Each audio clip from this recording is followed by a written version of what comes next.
Fab.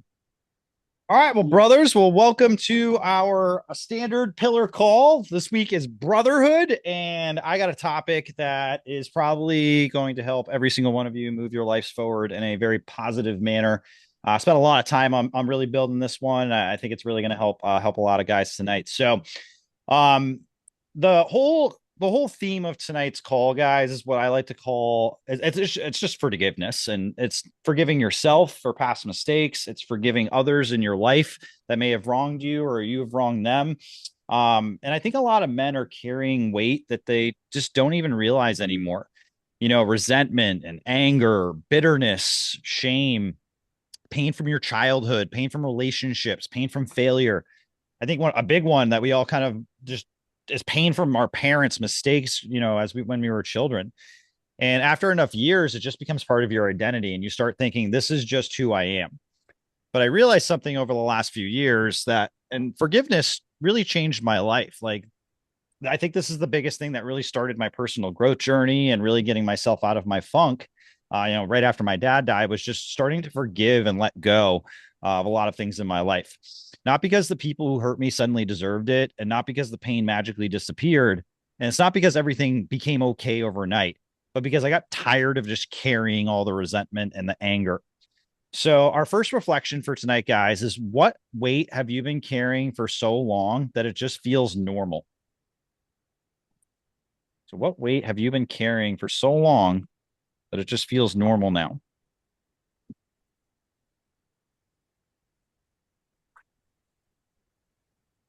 These are going to be a little heavy, so I won't have everybody share, but if one or two people want to share, I'm more than happy to take them.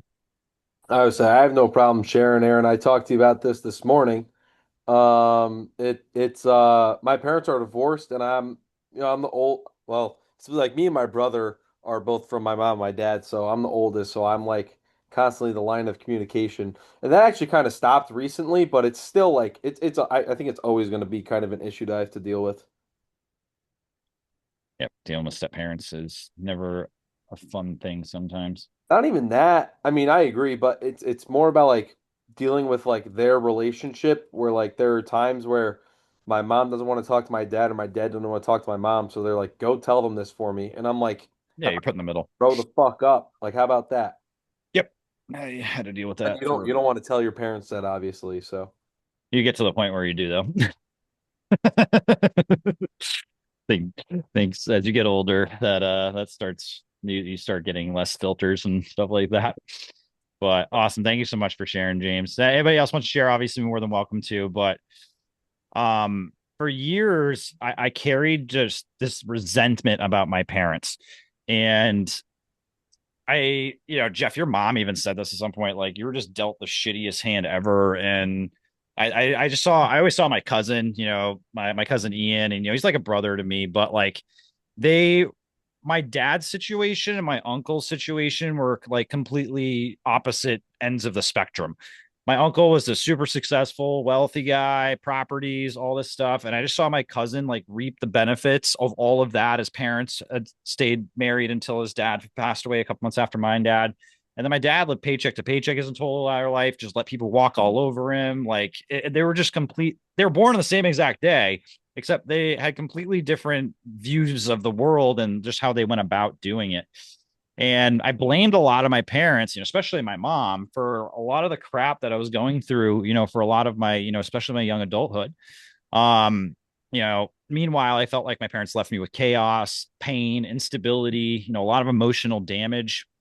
And honestly, I blamed them for a lot of my problems. And then my dad died, and something hit me hard. It felt like both of my parents had died because to me, I hadn't spoken to my mom in 5 years up to that point. Jeff, you were there the last time I spoke to my mom on my hmm wedding day because she made a effing scene and made my wedding all about her, and that was like the camel that broke the straw that broke the camel's back. And I was like, I'm done. If you want to deal with drama, like go do it on your own time. So after my dad died, though, and I felt that pain, I remember going to a personal growth retreat in Florida and doing Wim Hof breathing for the first time and meditating for the first time. And it was the first time I actually like stared that right in the face. And I had emotionally let my mom go. I like just finally sent her off into the never never. Like I had emotionally let her like pass on. And then my dad died, and I felt like I had no mentor. Or, I felt like both my parents were really just gone in the world.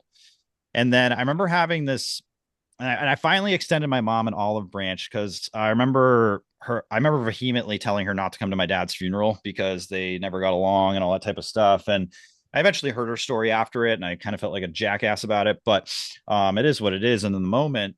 But I just had so much pent up resentment and anger towards her. And at that point, I just realized it was just making me angry at every other thing in my life. So I finally extended an olive branch a couple months after he had passed. And I said, "Hey, mom, I'm here if you want to get back together and build our relationship again, but you need to fix yourself first. And, I'm here whenever you're ready." And then I just kind of sent it off into the void. And then 8 months later, she reaches out to me, and she had been seeing therapists for over a year. She got her medication all fixed. She actually like focused on getting her life better because I had a kid, and she realized she was missing out on her grandchild. And she still says to this day, like the greatest, your dad's last gift was, allowing us, rebuild our relationship and get back together. And it was probably the lightest I have ever felt in my entire life. I just didn't have anything weighing me down. By the way, Jeff, remember the stalker situation? I forgave her like 2 weeks after I did that too. She didn't deserve it, but I couldn't hang on to that angst anymore. I couldn't tell me that story of the stalker over and over and over again. It was just perpetuating my life, and I couldn't deal with it anymore. So it wasn't about like their stuff. It was all for me. So my second reflection, I'm going to have you guys think about a little bit, is who are you still waiting on before you allow yourself to heal? So who are you still waiting on to allow yourself to heal? I know you just asked this, but I actually have been this is something that hits me hard with. Okay. Months ago, I had my ex-girlfriend broke up with me over FaceTime. I don't know if I told you, and it was really difficult because we spent 2 years together. Yeah. And I guess I was waiting on her for that closure, and I really should just be closing with myself. And she reached out a few weeks ago, not like in my mind, and saying that she doesn't want to rekindling, but I really should have just been like focusing more on myself and like not waiting on somebody else, because if they're not waiting for me, what's the point of putting my energy and waiting for that? Like, and that's something I'm getting over the hump of, is that I don't need to wait for anybody. I need to allow myself to let things go and be a better version of myself without going back in the past. Yeah. Yeah. Those are great insights, Ricky. Thank you for sharing. And actually, when I did Charles's coaching call a few days ago, we actually having a very similar conversation. And he's like, I need to start getting myself out in the world and, start dating again. And the biggest thing I told him is you got to work on yourself to be able to find the right woman for you or the right partner for you.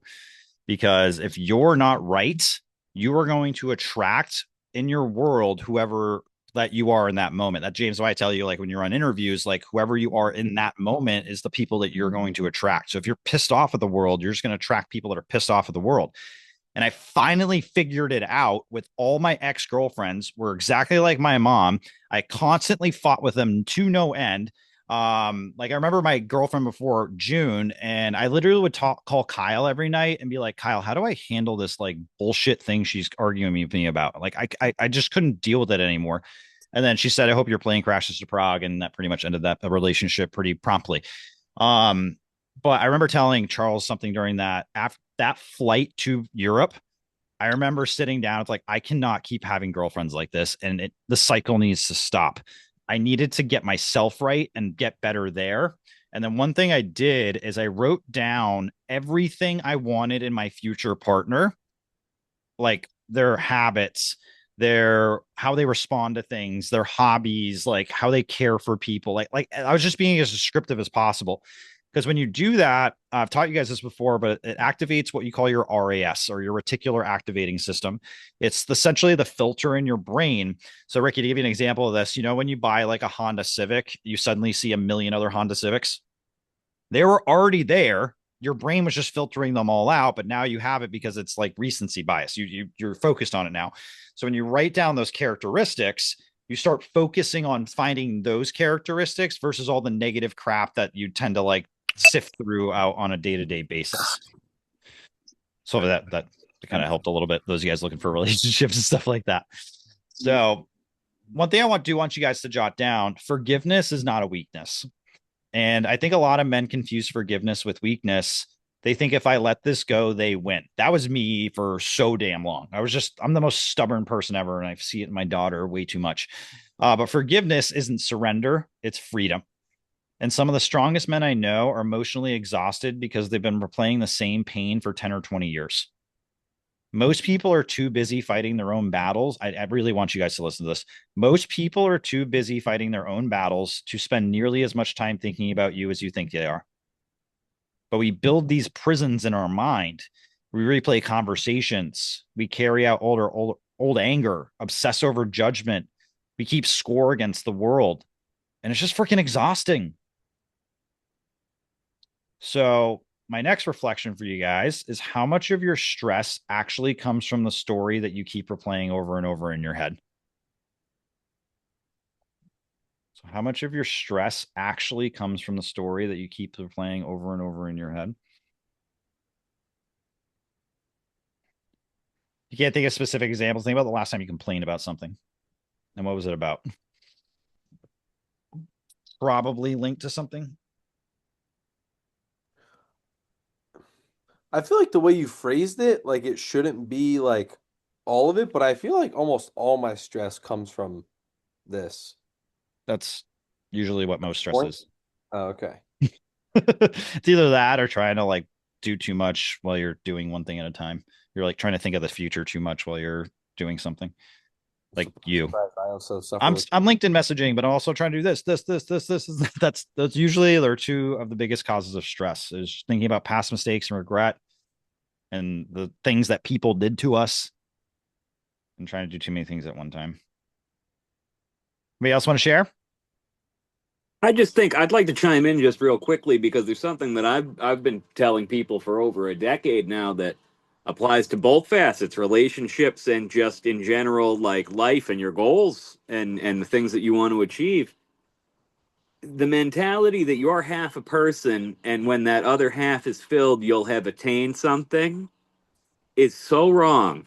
Oh my God, yeah. You need to focus on being a whole person already on your own, inside yourself entirely, without any other material or relationship impacts. And then you will find exactly what you're supposed to. Preach. God, truer words have never been said.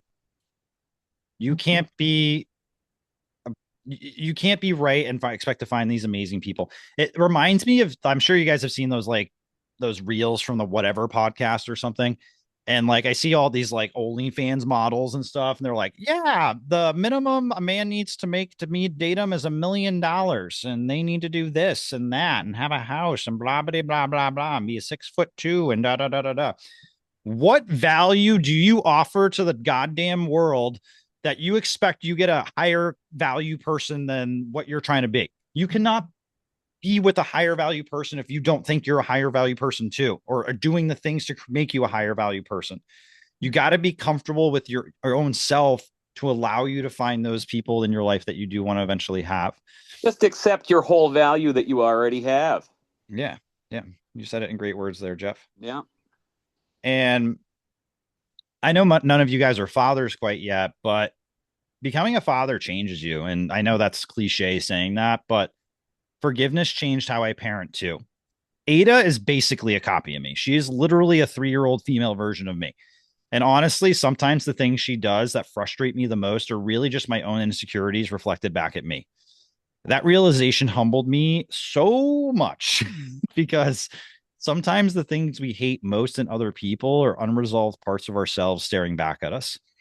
And becoming a father forced me to confront pieces of myself I used to avoid. Like I still think I'm a kind of a selfish person every now and then where I just want to like do my own thing, but I have 2 other human beings that are relying on me to survive. But forgiveness made me more patient.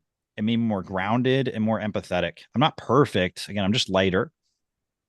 So, our next reflection for you guys, what parts of yourself are you still fighting instead of healing? So, what parts of yourself are you still fighting instead of healing? I definitely know mine's my stubbornness. I just got to let things go faster than I need to. I know mine. I don't value myself at all if I haven't helped somebody that day. If I haven't been useful to somebody else, I don't give myself any value that day. Yeah, that's a big one.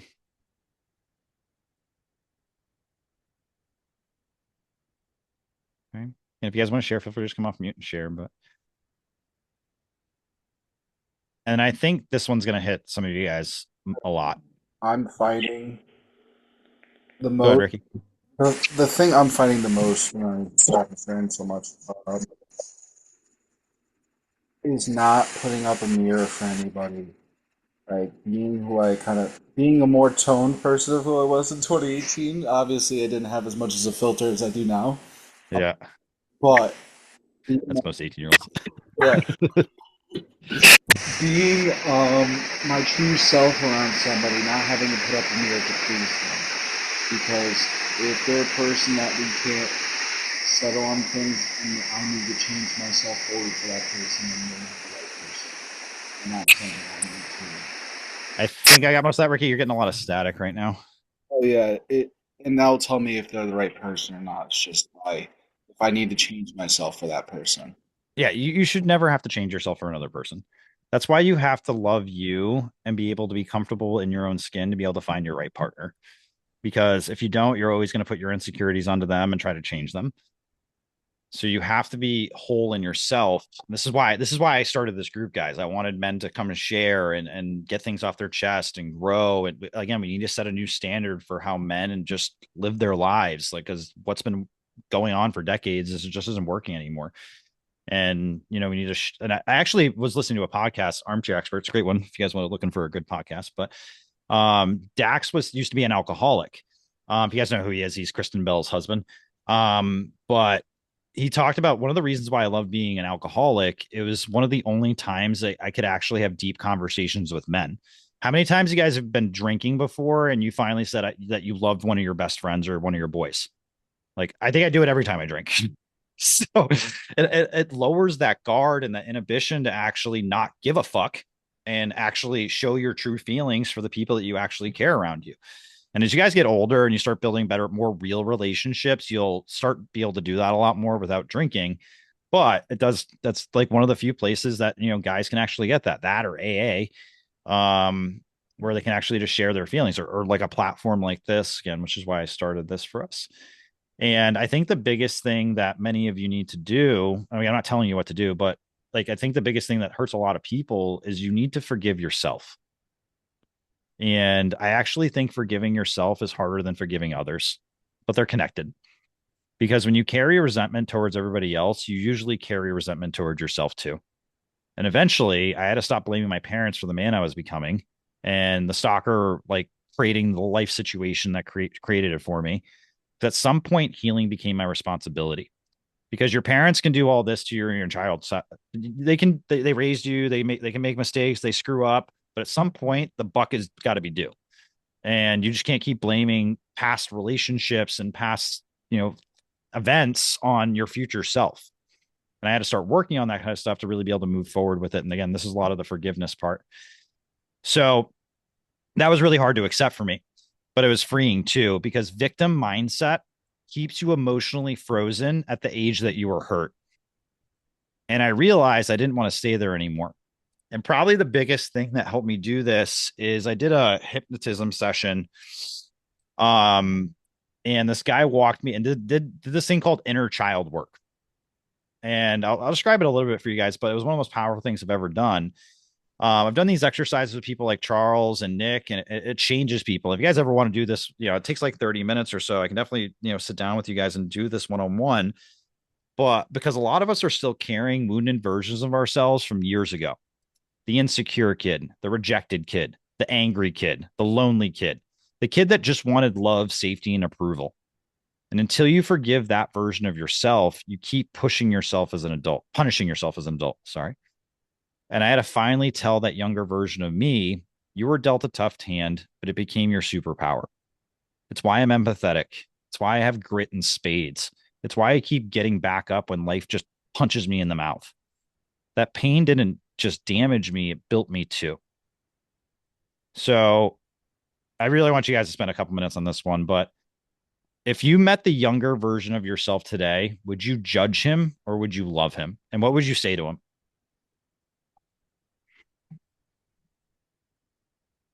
And sometimes we just got to step back and look at what we've actually done and recognize the things that we have done. We always try to be better and try to make more money and try to get a better job and a promotion, all this stuff. But like, look where you started. Give yourself a pat in the back every now and then. Give yourself a high five in the mirror. There's a best-selling book about it, by the way. It works. You can't be angry giving yourself a high five. Try and do it. It feels weird doing it the first couple of times, but it really makes you feel great. Or another way you guys can also reflect on this. If you met your younger version of yourself today, what would they think of you now? It's another kind of spin on it. Wait, if he if he just met, like, what version of me is he meeting? Whatever The version, one like you are right now. the Well, eight. because he would think that Vector Marketing James is like the coolest motherfucker ever. But he would think that like James that sits on the standard call is like not what he was expecting. Well, it's true. Like it's a real thing. You're Like, growing, dude. He'd probably be proud of you. like probably, but there are certain things that I'm definitely not proud of that, if my younger version of myself, learned that I was doing certain things or I acted certain ways, he'd be like, "Damn, like that guy kind of sucks." Don't think of all of you're just thinking of all your mistakes. Think of the things you've actually accomplished. That's what we all go to. We all go to the negatives. Think of the positives. We all fuck up, James. Like we all done it. I'm Jeff can thinking, tell you some crazy ass stories of me when I was your age. That would embarrass the living hell out of me. You talking about UNH days? Yeah, pretty much. Yeah. I got some stories for days. I think my younger self would look up to myself because struggling with academic issues when I was younger. Dude, you've grown immensely. Like that's why I'm doing that. I'm making you guys kind of write about this because you don't realize how much you've grown until you actually just sit and look back. I mean, I used to be an asshole. Yeah, I know. Total complete fucking asshole, and that's not the guy that I am these days. That's at all. That's for sure. What happens a lot as we get older is we put these masks on and these different faces on to try to appease other people.